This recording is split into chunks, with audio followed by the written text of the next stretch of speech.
What is up, you guys, and welcome back to a Dutai channel where your attitude is everything. Today I got something special for you guys. Ultimately, this is going to be King's Canyons is back. King Canyon is back for the next couple of days, so we're going to be playing quite a bit of gameplays on it. Some of the footage you're going to be seeing today is ultimately a win and a secondary place. Those are not high kill games, but you know, they're great games in general. So for those of you saying down below in the comment section that I'm playing with bots, you can clearly see the trail for my ultimately my teammates, and even some of the other players that I'm playing with. You can clearly see that those guys are diamond all the way up to predator level. So this is not bot lobby, as you can see. So without further ado, let's get to it. Enjoy the gameplay. Hit the subscribe, hit the like, and comment down below. Thank you. Alright, you guys, so I've been receiving quite a bit of feedback, emails, comments, and stuff like that in regards to how I was able to actually purchase my first house at the age of 22. I mentioned this quite a bit of times in my previous videos, and I guess some of you kind of actually pay attention and listen and have been asking like, hey, how will you manage to buy your first house by the age of 22? How much money did you save, etc, etc, etc. So I really want to kind of touch in some bases when regards to this. I kind of want to introduce like, hey, this is what I actually started to do, and ultimately led me to purchase my first house. Now, keep in mind, I'm not a financial advisor. I don't claim to be. I'm ultimately just a dude on YouTube that just kind of letting him know about his experience and kind of sharing his outcome based on what he has studied, done, and ultimately succeeded at. So without further ado, let's talk about it, and then feel free to kind of bash in the comment section, hey, you did the dumb thing to do or whatnot. So without further ado, let's get to it. 1 minute before the ring closes. Before I start talking about what led to me to buy my first house, I kind of want to talk a little bit about myself and actually why I actually decided to buy my first house. Most of it is due to the American dream, and I know a lot of you are going to say the American dream is pretty much just gone, but I don't believe that's a fact. That's just a dream that I had in general, was to purchase my own house, not have to kind of get the one from my parents or any of that stuff. I wanted to grow myself up. So the first step I did a lot of research both on YouTube, financial aspects, reading books and stuff like that. So I had the actual luck and privilege to meet Grant Stephan, which some of you probably know about him. He's a YouTuber as well and does a lot of real estate. He's got over a decade of experience on real estate, but I met him through a networking group for finance, or Amazon FBA in this case. So I had the privilege to talk to him for quite a bit of time before I actually made any sort of purchase. I had about 2 different offers that I set up for a specific house. I was not actually submitted an offer for the house that I'm currently at. It was 2 separate houses that were in the market at the time. So obviously I talked to him about the deals that I currently was looking at. We touched bases on some of the information that I provided with him in regards to my finance and stuff like that, and he gave quite a bit of great advice. Most of his advice will pretty much involve the fact that I should probably look into investing into duplex and triplexes and stuff like that, because that's ultimately what he does, and that's how he makes most of his money from income, rental income.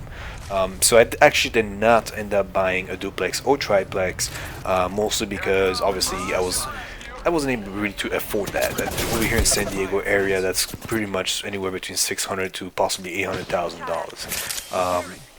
I can probably find it a little bit cheaper than that, but at the time, the location that I'm currently living at, single family home, were actually more beneficial specifically for what I do for a living.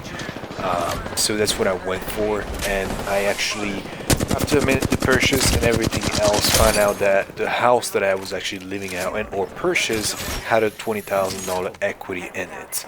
So it was a great deal. I did quite a bit of research of my own, based on the information that I had anywhere from Zulu, Reddit, or Redding, I'm sorry, and the other websites that have real estates, and I matched quite a bit of the different properties around the area, and I kind of valued the house based on my experience, based on my knowledge, because it took me 4 years to find this house.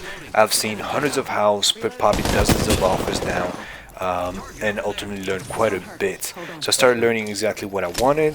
I started learning exactly what was on the market, how much the market was worth based on the square footage and what the yard or house length ultimately was. You got another spot behind. You So got I another spot figured behind, out behind. the house was roughly about 480, maybe 475, and I made an offer for a total of $460.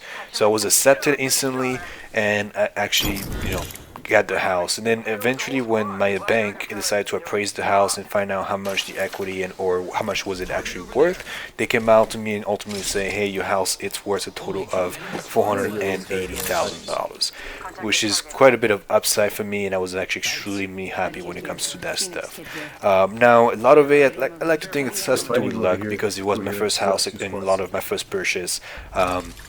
Nothing against the realtor that I use and stuff. I just feel like a lot of the research that I'd done was just me, and I felt kind of doing a lot of work by myself.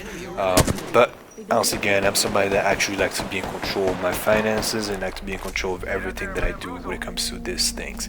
So some of the first step I'm actually going to talk about next, some of the first step that I took before any of this is that I would give myself honestly up to 12 months to find the right house. I did lose out on about two good deals, if not great deals, that I now kind of realize would be pretty much about $40,000 in gains that I could potentially have received. But again, it was my first purchase, and ultimately I do not regret any of it because it was an experience. I learned a lot from it, and I kind of just moved on from there. But the first thing I did was, before I even talked to any sort of real estate agents or any other stuff, I just kind of went to Mr. Bank. In this case, I just went to the bank, asked how much I rated to pre-qualify for, and they gave me just between me and my wife about $500,000 that we qualify for. So from there, we just went to the actual other websites, so it's like Zulu and those things, and we actually drove quite a bit around the neighborhood that we were renting at to see what sort of houses were available, what sort of houses had an open house, and we can actually walk in and see and start kind of getting used to talking to realtors and stuff like that. And actually, my neighbor heard when I was actually renting the house, I seen one of the houses that were ultimately for sale, and they had an opening or house open at the time. So I kind of walked in, met the realtor, started talking, interacting, and I found pretty much a good deal when it comes to that house, but I didn't like the HOA part of it. Now I do realize, a lot of you are going to be like, hey, HOA is bad and whatnot.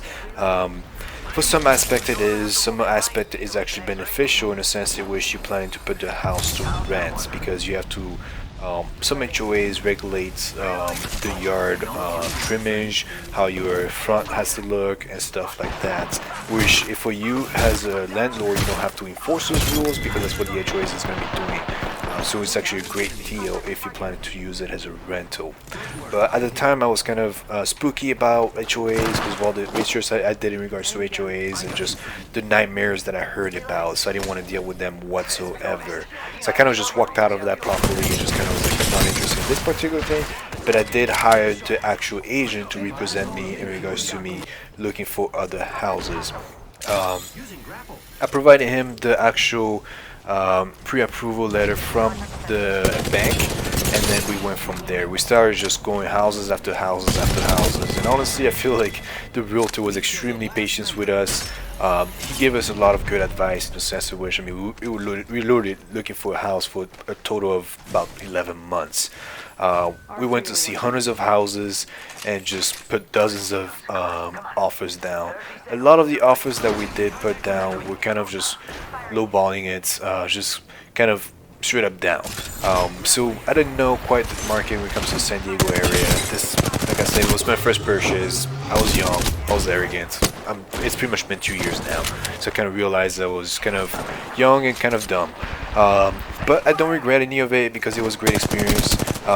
Some of the guys actually, pretty much all the houses denied in my offers because compared to other guys that they were there, they just kind of went a lot higher than me. So which is great, it kind of forced me to learn. And then finally one day I kind of went through, because I was pretty much scanning through the analysis, because I'm a stock market dude, so I kind of just know what it is when it comes to the analysis. I look at which side of the county and or city is selling the most. So I just went through the actual pie charts, the charts in general, where the prices are going up higher in other locations and stuff like that. So I was just going through pretty much charts. I was not actually looking at houses and what the houses will value at. I was looking at the region, but was near the region, such as schools, parks, lakes and stuff like that. And I was looking at the value of the houses and how much they were actually increasing every single week, if not, I'm sorry, every single year. So that's really what led me to find this property that I'm currently staying at, and why it was pretty much worth a lot more than actually I bought it for. But yeah, so I just kind of did analysis more than anything else. But I was on Zillow pretty much daily for at least 2 to 3 hours a day, just kind of doing research, analyzing every single aspect of the San Diego County and where locations that I could actually purchase that would actually bring more value to the house down the road. So that's, I don't expect any of you to be doing that. That's honestly one of your realtor that should be doing those things for you. But again, if you have multiple clients, it's extremely difficult to spend 2 or 3 hours a day for them to be doing research for you. So do your own research and kind of just seek out what you can. Study Grant Stefan's videos, and study Meet Kevin and all those other guys that are currently being built for decades. I still to this day watch those videos, and so a lot of it is extremely helpful. I'm not big in promoting other people's channel, but if there's good things and that ultimately you learn a lot from it, I'm gonna promote it.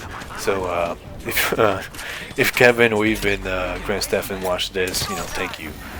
Without further ado, let's actually go more in depth in regards to what led to me to actually find my house. Because I found my house literally 2 days after it was put in the market. Like I said before, ultimately what I did is just kind of go on the website and other websites like that. And I kind of already found that one particular region within the San Diego County where I was kind of just hawking it. I was just kind of viewing it, making sure, kind of seeing there was any sort of houses coming out for sale within that region. And that one day that actually I looked at it, I saw the house that I was like, this house is pretty much it.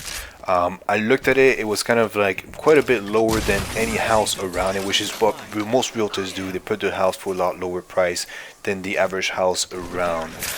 So I kind of just jumped on it, put an offer on it, and it was instantly accepted. I'm not sure. So that's another thing too. I bought it during Christmas time, which a lot of sellers with that sell during Christmas time are kind of in the desperate needs of sell.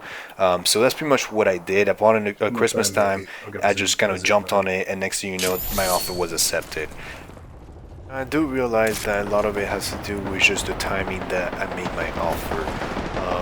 There was probably a little bit of a desperate need to sell, and I was just kind of looking for a house for a long time, so I just put in an offer. And actually I switched it up. I did not put a low offer because they were selling the house, I think, for $455,000, and I put an offer in for $460,000, which is an additional $5,000. They instantly accepted it, like I said, and it just kind of led to, next thing you know, it kind of closed down the doors to other offers. They did receive other cash offers after me, and they were a lot higher than mine, but ultimately they already locked in the deal with me, so they kind of just were stuck with me. So that's another thing too. It just kind of like has to do with you doing a lot of research on your own, ultimately just kind of finding out that niche, and then just kind of, once you find that great deal, make an offer, just kind of give it a time, and then eventually you will be rewarded. Rex says, oh shit. Alright you guys, so this is it for this video. I really hope that you guys enjoyed the talk. I really want to thank you all if you did watch until the very end. I really want you guys to write down in the comment section. I do respond to every single one of your comments, whether positive or negative. So thank you all for watching. Hit the like, hit the subscribe, and see you next time in the next couple of videos. Thank you.